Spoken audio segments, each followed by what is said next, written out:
Great fighters need great opponents in order to elevate their legacy, and while the scoreline of 3-0 to Alexander Volkanovski doesn't quite tell the full story of his rivalry with Max Holloway, I think most would agree that we've seen enough of these two across 15 rounds to know who the better fighter is at this point in time. And if you haven't checked out our video on Volk and his pound for pound #1 claim, I'd urge you to do so after this video, but this time around, I'm going to make Max Holloway the focus here, because it goes without saying that he's in a bit of a tough spot. The terms 1A and 1B are thrown around a lot when there's a champion and a top contender who are very clearly miles ahead of the rest. I think the best example we have right now, outside of the featherweight division, is Israel Adesanya and Robert Whittaker. The champion, who is 2-0 over the contender, but in this case, Whittaker went a pretty impressive 3-0 against his fellow middleweights between fights with Adesanya. Now I think the featherweight division is a much stronger weight class than middleweight, and being in Max's position, just off of the top, holds a pretty significant danger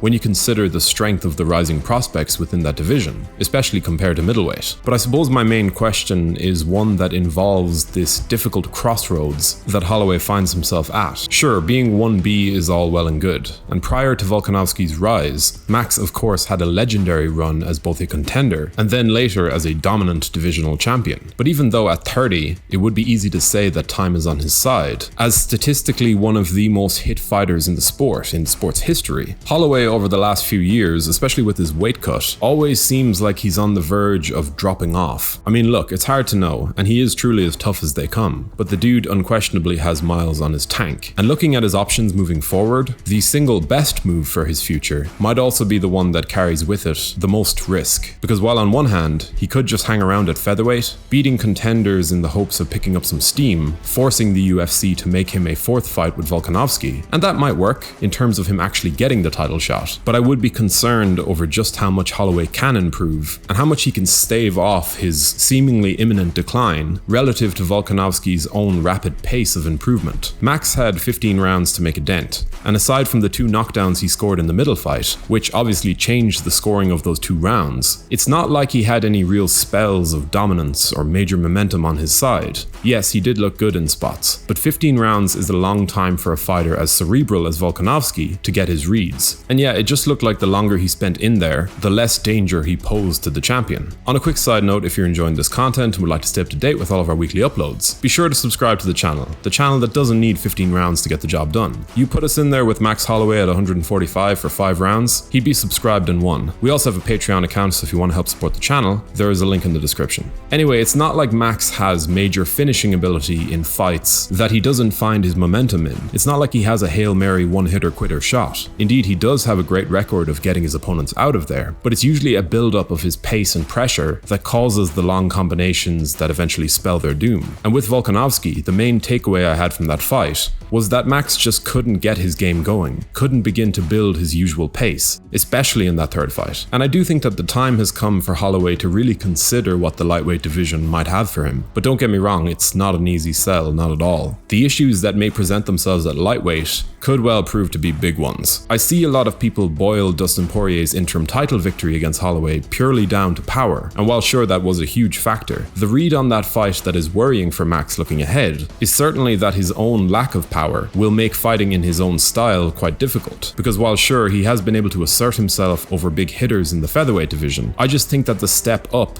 unless it comes with a considerable physical change, might result in Max getting bullied a lot, getting landed on to a similar degree as he does at 145 pounds, but with much greater consequences. Add in the damage that he is already taking, the damage he is actively accumulating, as well as the presence of some absolutely amazing, physically strong wrestlers in the lightweight division. And I just don't know how well Max's strengths will actually translate, because he is the type of fighter with the type of approach whose attributes are just so perfect for his natural weight class. And I fear that a move upwards would highlight some major holes in his game. Again, he gets hit way too much. And though his chin has served him well at 145, I do think that the Chandlers and the Gaethjes of the division could really hurt him, especially at this point in his career. His cardio is indeed a weapon in and of itself, but I think there's something to be said for how Dustin Poirier's power advantage allowed him to gradually turn the tide. The threat of what was coming back at him just wasn't that significant. And it was also something that I had concerns over when Holloway was trying to step up and take on Khabib